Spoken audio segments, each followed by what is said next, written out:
dengan menggunakan uji TEK perasaan. Sebelumnya, yang terhormat Ibu Dr. Sinta Ferawati Dewi, MPD CHCHT Cetwo MR, selaku dosen pengampu di mata kuliah matematika. Selamat datang di video presentasi kita. Perkenalkan, di sini ada saya sebagai moderator. Selanjutnya, Saya Aris sebagai pemateri. Saya Asri sebagai pemateri. Saya Safrul Aulia sebagai pemateri. Saya Nafisa Ramadhani sebagai pemateri. Selamat menyaksikan. oke, di sini akan menunjukkan pemantauan pertumbuhan bayi lalu kegiatan penting dalam upaya menjaga status gizi kesehatan anak di Indonesia. Kegiatan ini dilakukan secara rutin setiap bulan di posyandu masuk posyandu nanti melalui penimbangan berat badan, pencatatan hasil serta pemantauan perubahan setiap bulannya. Pemantauan tersebut bertujuan untuk mendeteksi secara dini adanya gangguan pertumbuhan setiap seperti penurunan berat badan kurang atau underweight maupun resiko stunting. Pedoman pelaksanaannya telah diatur oleh Kementerian Kesehatan Republik Indonesia melalui standar pemantauan pertumbuhan balita. Untuk fenomena yang diamati, yaitu dari perubahan berat badan balita antara bulan Oktober dan bulan November, menunjukkan adanya variasi pertumbuhan yang dipengaruhi oleh pola makan, kesehatan, dan lingkungan. Beberapa balita mengalami peningkatan berat badan secara konsisten, menandakan kecukupan asupan gizi dan kondisi kesehatan yang stabil. Namun, terdapat juga balita yang kenaikan berat badannya tidak signifikan atau bahkan mengalami penurunan yang bisa menjadi indikasi gangguan kesehatan ringan, penurunan nafsu makan, atau ketidakoptimalan pola pemberian makanan. Perbedaan ini menggambarkan bahwa setiap balita memiliki respon pertumbuhan yang unik, sehingga pemantauan rutin sangat penting untuk memastikan tumbuh kembang yang sesuai dengan standar kesehatan. Rumusan masalah yang pertama, bagaimana perubahan berat badan balita dari bulan Oktober ke bulan November. Yang kedua, faktor apa saja yang mempengaruhi kenaikan atau penurunan berat badan balita dalam periode tersebut. Yang ketiga, apa implikasi perubahan berat badan tersebut terhadap status gizi dan kesehatan balita. Tujuannya, yaitu yang pertama mengetahui perbedaan atau perubahan berat badan dalam 1 bulan terakhir. Yang kedua, mengidentifikasi faktor-faktor yang mempengaruhi perubahan berat badan tersebut. Dan ketiga, menjelaskan dampak perubahan berat badan terhadap status gizi dan kesehatan balita. Dan yang terakhir, memberikan rekomendasi awal bagi orang tua dan tenaga kesehatan mengenai upaya pemantauan dan perbaikan gizi pada balita. Untuk lokasi posyandunya berada di Jalan Peperan nomor 72, Cilembang, Kecamatan Cihidin, Kabupaten Tasikmalaya, Jawa Barat 46124. Sampel dan teknik pengambilan. Sampel dalam penelitian ini terdiri dari balita yang terdaftar di posyandu dan memiliki data pengumpulan berat badan. Teknik pengambilan data dalam penelitian ini dilakukan melalui studi dokumen, yaitu dengan menelaah berbagai catatan dan hasil resmi yang berkaitan dengan pertumbuhan balita, khususnya data berat badan pada 2 bulan pengumpulan, yaitu bulan lalu dan bulan ini. Proses pengumpulan data dilakukan dengan meminta akses kepada kadar posyandu setempat untuk melihat atau menyalin dokumen pertumbuhan balita. Seluruh data yang diperoleh selanjutnya dianalisis untuk melihat adanya perubahan berat badan balita dan menilai apakah perubahan tersebut menunjukkan perkembangan pertumbuhan yang signifikan. Berikut data berat badan balita pada bulan Oktober dan November yang kami dapatkan dari Posyandu Melati. Kemudian kita menganalisisnya menggunakan pre-post. Pertama dengan uji T-dependent. Kita cari dulu sebelum intervensinya, yaitu data Oktober atau pre dengan angka berat badannya yaitu 16,95, 16,6, 13,4 dan seterusnya.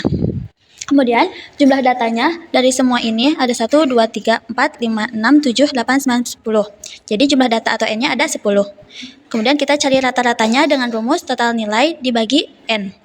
Total nilainya setelah kita jumlahkan semua data ini, hasilnya yaitu 139,5.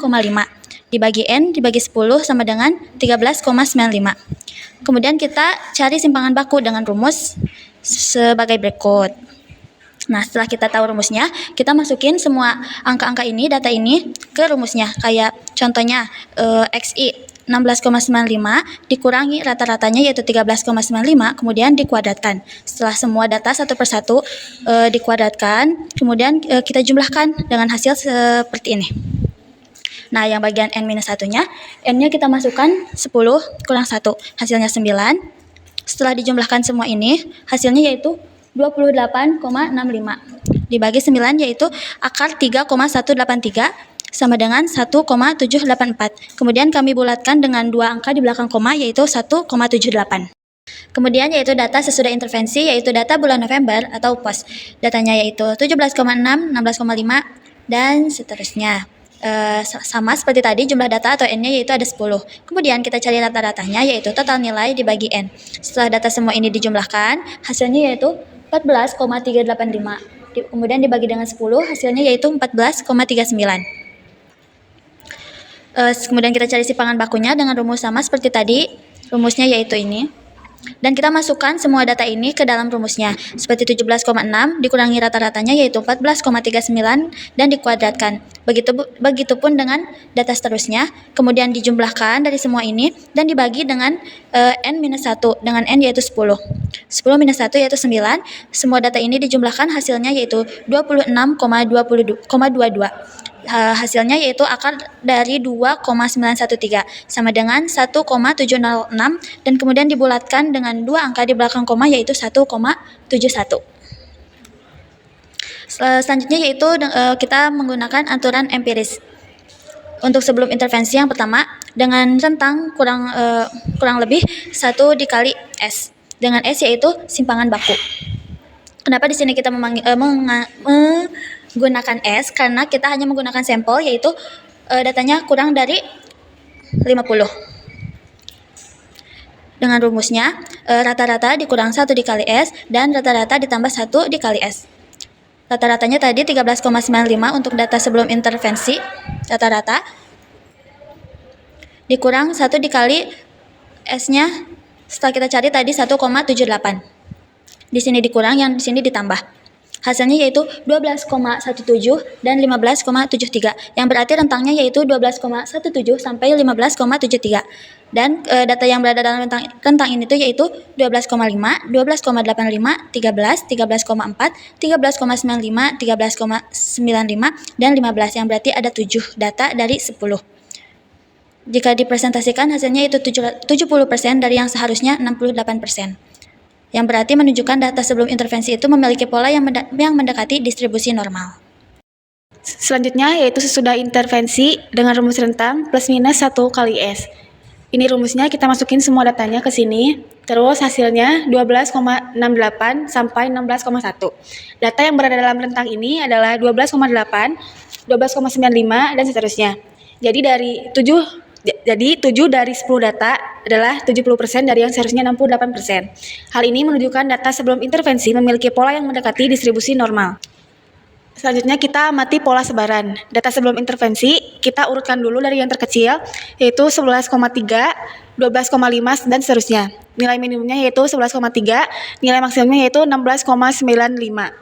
Dan rentang totalnya 16,95 dikurangi 11,3 yang hasilnya 5,65. Lalu kita mencari jumlah kelasnya, yaitu ekstrim rendah, tengah, dan ekstrim tinggi. Lanjut kita hitung lebar kelasnya dengan rumus rentang total dibagi K. Dengan hasil rumus rentang total yaitu 5,65 dibagi 3 yang hasilnya 1,883, lalu kita bulatkan menjadi 2. Lalu kita masukkan ke dalam tabel rentang nilainya ekstrim rendah 11,3 sampai 13,3 dengan jumlah datanya 4 dan anggotanya 11,3, 12,5, 12,85, dan 13. Lalu rentang nilai tengahnya 13,3 sampai 15,3 dengan jumlah data 4 sama.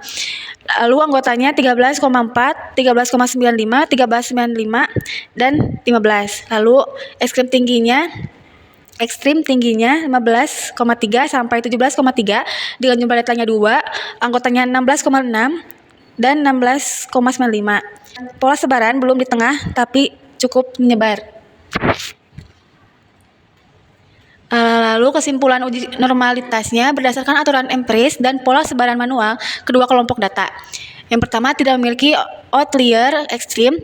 Yang kedua, sebaran cukup simetris atau mendekati normal. Yang ketiga, distribusi data layak untuk parametrik atau uji T berpasangan untuk menguji efektivitas intervensi MIM atau media sosial terhadap prevensi karir mahasiswa gizi. Perhitungan uji T menggunakan rumus langkah-langkah penyelesaian. Yang pertama membuat hipotesis penelitian HA dan H0. Dalam kalimat H0 tidak terdapat perbedaan berat badan balita bulan lalu dan bulan ini. HA terdapat perbedaan berat badan balita bulan lalu dan bulan ini. Yang kedua membuat HA dan H0 dalam model statistik. HO rata-rata populasi berpasangan adalah sama. Jika HA rata-rata populasi berpasangan adalah tidak sama. Yang ketiga, menghitung selisih atau deviasi antara nilai sebelum dan sesudah intervensi, kemudian menghitung rata-rata deviasinya. Oke, lanjut. Sekarang kita mencari dulu selisih dari pri sama posnya. Saya izin duduk. Nah, di sini untuk pri-nya ada nilainya 16,95 dan seterusnya. Kemudian untuk posnya di sini juga ada nilainya. Kemudian rumus dari mencari selisih yaitu X pos dikurangi dengan X pri. X posnya di sini 0,65 hasilnya dan seterusnya. Kemudian dijumlahkan. Untuk mencari rata-ratanya, pertama kita masukkan dulu hasil jumlah tadi 4,35 dikurangi dengan N. N-nya yaitu 10. Di sini karena jumlah balitanya ada 10. Kemudian 4,35 dibagi 10 hasilnya 0,435. Kemudian kita bulatkan hasilnya terakhir yaitu 0,44. Kemudian lanjut, di sini yang keempat kita menghitung data nilai standar deviasi dari selisih nilai data.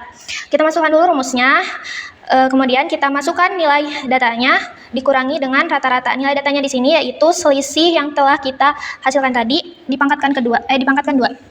Kemudian dibagi dengan N kurangi 1 yaitu 10 dikurangi 1. Kemudian setelah dihasilkan yang di dalam kurung dan diakarkan, tidak lupa kita jumlahkan seluruhnya dibagi dengan 10 kurangi 1 yaitu 9. Setelah itu kita bagi dengan 9. Hasil yang dijumlahkan tadi yaitu 3,09 dibagi 9 hasilnya 0,34. Akarnya masih ada. Terakhir kita keluarkan dari akarnya yaitu hasilnya 0,58. Kemudian selanjutnya kita menghitung nilai T hitung. T hitungnya di sini rumusnya yaitu rata-rata dibagi dengan standar deviasi. Standar deviasi di sini dibagi dengan akar dari DF. Akar dari DF ini yaitu N kurangi 1. Masukkan dulu N-nya yaitu 10 dikurangi 1. Habis itu kita kurangkan dulu 10 kurangi 1 yaitu 9. Kemudian kita keluarkan dulu dari akarnya yaitu hasilnya 3. Setelah itu kita bagi dulu yang di bawah 0,58 dibagi 3 hasilnya 0,19. Terakhir kita operasikan dulu nih 0,44 dibagi 0,19 hasilnya 2,31. Kemudian untuk yang terakhir yaitu menentukan hasil perhitungan. Mencari nilai P value pada DF sama dengan 9 dengan tingkat signifikan A sama dengan 0,05 pada T-tabel diperoleh nilai T-tabel yaitu 2,262. 2,262 ini dari mana?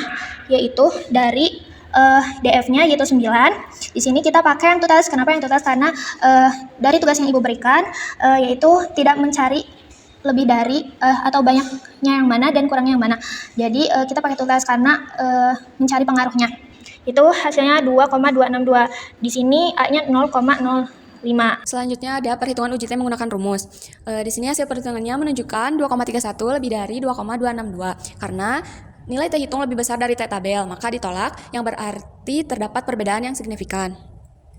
Selanjutnya ada hasil dan pembahasan. Yang pertama grafik line chart. Di sini perbandingan berat badan balita sebelum dan sesudah intervensi. Yang warna biru Oktober pre, orange November post, dan ini hasil data-datanya. Lanjut yang kedua, hasil pretest interpretasi hasil. Berdasarkan hasil uji statistik dengan menggunakan uji dua arah total, diketahui bahwa nilai T hitung lebih besar dari T tabel pada taraf signifikansi 5%. Maka dapat disimpulkan bahwa HO ditolak dan HA diterima. Hal ini menunjukkan bahwa terdapat perbedaan berat badan balita antara bulan lalu dan bulan ini. Yang ketiga, kaitan teori gizi. Perbedaan berat badan balita dari bulan ke bulan dapat dijelaskan melalui teori keseimbangan energi yang menegaskan bahwa kenaikan berat badan terjadi ketika energi yang masuk melalui makanan lebih besar dibandingkan energi yang dikeluarkan tubuh untuk aktivitas dan metabolisme. Jika berat badan balita meningkat, berarti asupan energi, protein, dan mikronutrien sudah mencukupi kebutuhan pertumbuhan. Sebaliknya, penurunan atau stagnasi berat badan menunjukkan adanya defisit energi yang dapat disebabkan oleh asupan makan yang kurang, frekuensi makan tidak teratur, gangguan pencernaan, atau infeksi yang meningkat kebutuhan energi. Perbedaan berat badan ini menjadi indikator langsung kecukupan gizi harian balita serta fungsi metabolisme tubuh. Dan yang terakhir, selain itu, teori pertumbuhan menyatakan bahwa balita seharusnya mengalami peningkatan berat badan secara bertahap dan konsisten sesuai kelompok usianya. Misalnya, berat balita usia 1-3 tahun idealnya mengalami kenaikan sekitar 200 gram per bulan, sedangkan usia 3-5 tahun sekitar 150-200 gram per bulan. Ketidaksamaan pola kenaikan tersebut dapat mengindikasikan kemungkinan masalah gizi seperti underweight, wasting, atau bahkan risiko stunting jika terjadi berulang. Oleh karena itu, perbandingan berat badan tiap bulan merupakan bagian penting dalam pemantauan pertumbuhan balita di Posyandu untuk memastikan bahwa proses tumbuh kembang sesuai standar kesehatan. Selanjutnya ada kesimpulan berdasarkan hasil analisis statistik menggunakan uji dua arah terhadap perubahan berat badan balita antara bulan Oktober dan November diperoleh bahwa nilai P lebih besar dari tingkat signifikan yang digunakan. Hal ini menunjukkan bahwa tidak terdapat perbedaan yang signifikan secara statistik antara tanggal balita secara bulan Oktober dibandingkan dengan bulan November. Dengan demikian, dapat disimpulkan bahwa perubahan berat badan yang terjadi tidak cukup kuat secara statistik untuk dianggap sebagai peningkatan dan penurunan yang signifikan, sehingga variasi yang muncul kemungkinan disebut oleh faktor alami, variasi harian, atau perubahan minor yang tidak berapa besar terhadap satu sisi balita. Untuk syaratnya, berdasarkan hasil penelitian yang menunjukkan adanya perubahan berat badan balita yang signifikan antara bulan Oktober dan November, disarankan ada upaya pemantauan pertumbuhan balita terus diperkuat untuk memastikan perubahan tersebut berlangsung secara konsisten dan berada dalam arah yang positif bagi satu sisi anak. Orang tua perlu mempertahankan dan meningkatkan praktik pemberian makanan yang sesuai dengan pedoman gizi seimbang, termasuk menyediakan makanan tinggi energi dan protein serta menjaga kebersihan pangan untuk mendukung pertumbuhan yang optimal. Posyandu dan tenaga kesehatan juga diharapkan memberikan edukasi lanjutan mengenai perubahan gizi balita sekaligus mengidentifikasi faktor pendukung utama yang menyebabkan perubahan signifikan tersebut, sehingga intervensi yang telah efektif dapat dipertahankan atau dikembangkan lebih lanjut. Dengan demikian, pertumbuhan balita dapat terus diarahkan menuju kondisi yang lebih baik dan risiko masalah gizi dapat di. Sekian video presentasi dari kami. Wassalamualaikum warahmatullahi wabarakatuh.